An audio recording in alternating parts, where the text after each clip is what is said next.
The main TV debate of Britain's national election campaign yielded no clear victor, with 4 opinion polls producing 4 different winners, but David Cameron's attempt to appear the most statesman-like appeared to have paid off.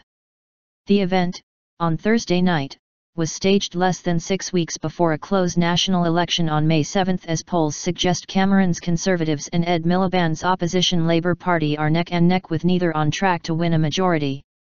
The results of 4 snap opinion polls underscored why the election, that will decide who governs Britain and its $2.8 trillion economy, is being widely described as the closest and most unpredictable since the 1970s, with voters naming no fewer than 4 winners.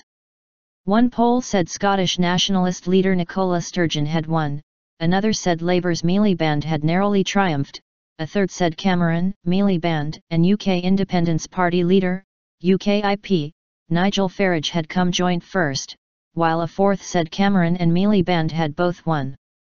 None of the leaders managed to deliver a killer line that would set them apart from the other participants. There was clearly no knockout blow, said Peter Kellner of pollster YouGov.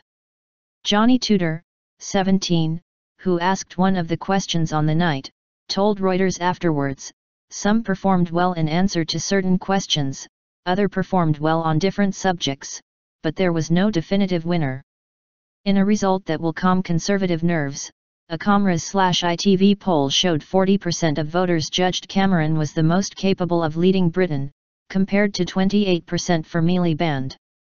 However, the debate has had little effect on voting intentions, according to the first national poll since. A Survation survey for the Daily Mirror had Labour on 33% and the Conservatives on 31%, unchanged since its last poll a week ago, although Miliband's personal approval rating had received a boost. In an unusual format for Britain, Cameron faced off against 6 political rivals in what was the first and only full TV debate of a campaign that has yet to stir voters, many of whom say they feel jaded despite a rising economy. In one of Cameron's more animated moments in an otherwise reserved performance, he pointed to his rivals, one by one, and said, "What I'm hearing is more debt and more taxes, more debt and more taxes, a lot more debt and more taxes, some more debt and more taxes, and definitely more debt and more taxes." A rare moment of drama came when a female audience member briefly interrupted Cameron to complain about the number of homeless people sleeping in the streets. No knockout blow. The ITV debate, held in a former pie factory near the northern city of Manchester, ranged across the economy, the health service and immigration in front of an otherwise quiet studio audience. It put leaders of traditionally fringe parties like UKIP's Farage and Natalie Bennett of the left-wing Green Party, on an equal footing with the Conservatives and Labour, who have dominated British politics for decades. Sturgeon, the leader of Scotland's nationalists, joined Welsh nationalist leader Leanne Wood and Nick Clegg, the leader of the Liberal Democrats, the junior party in the outgoing coalition, to complete the lineup. Sturgeon, whose party is on course to almost wipe out Labour in Scotland, making it much harder for Miliband to win a UK-wide majority, said, "I won't pretend I don't want Scotland to be independent, I do."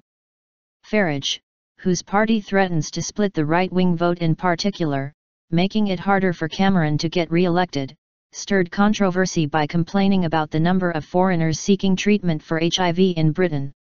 Immigration is now net 300,000 people a year.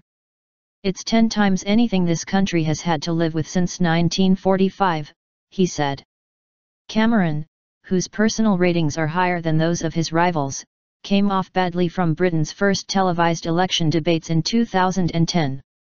Over the course of 3 such debates, strong performances by Clegg were credited with helping deprive the Conservatives of an outright victory.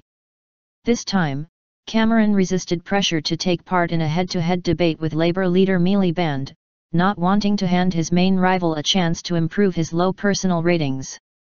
Miliband appeared confident in Thursday's debate but appeared momentarily flummoxed when Liberal Democrat leader Nick Clegg asked him to apologise for crashing the economy when Labour was in power from 1997 to 2010. Regaining his poise, Miliband later fluently restated his belief that only Labour could offer a fairer way of governing the world's 6th biggest economy.